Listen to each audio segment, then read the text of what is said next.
بسم اللہ الرحمن الرحیم۔ روزہ اور قرآن بندے کے لیے قیامت کے دن سفارش کریں گے۔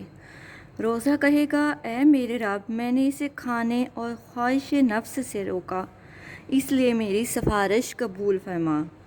اور قرآن کہے گا، اے میرا رب، میں نے اسے رات کے وقت نیند سے روکا اور قیام اللیل میں مجھے پڑھتا رہا، سنتا رہا، اس لیے میری سفارش قبول فرما۔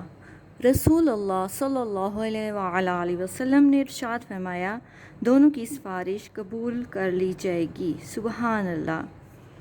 آج ہم آپ کو 16واں روزہ کے وظائف بتائیں گے، اور 16ویں روزے کو بعد تہجد نماز، نفل نماز کے بعد ہم پہلے پڑھیں گے 100 مرتبہ سبحان اللہ و بحمدہ، سبحان اللہ العظیم و بحمدہ، استغفر اللہ۔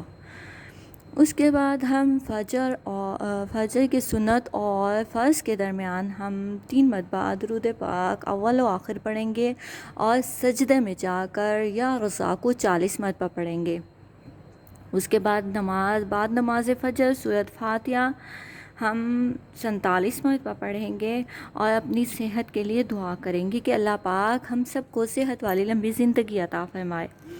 بعد نماز ظہر ہم آیت الکرسی پڑھیں گے 11 مرتبہ، اللہ پاک ہم سب کو بلاؤں آفتوں سے، مصیبتوں سے دور رکھے۔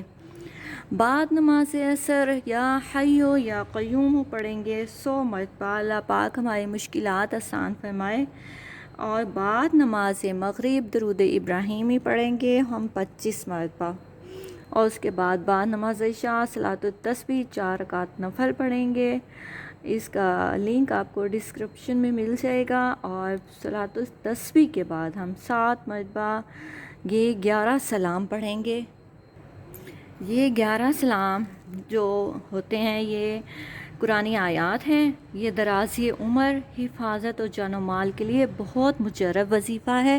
یہ ہم رمضان المبارک کے بعد بھی اس کی باقاعدہ روٹین بنا سکتے ہیں کہ اللہ پاک ہماری جان و مال، ہماری عزت و آبرو، ہمارے مال و دکان کی حفاظت کرے، آمین۔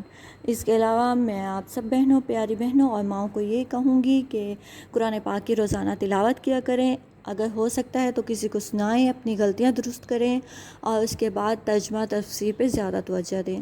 اللہ پاک ہم سب کو نماز پڑھنے، روزہ رکھنے، تراویح پڑھنے کی توفیق عطا فرمائے، اور اللہ پاک ہماری مشکلات آسان کرے، ہمارے گھر میں خیر و برکت عطا فرمائے، ہمارے گھر میں کھلا وسیع حلال رزق عطا فرمائے، ہماری جو جائز حاجات ہیں، دلی جائز حاجات، ان کو اپنے غیب سے جلد از جلد پورا کرے۔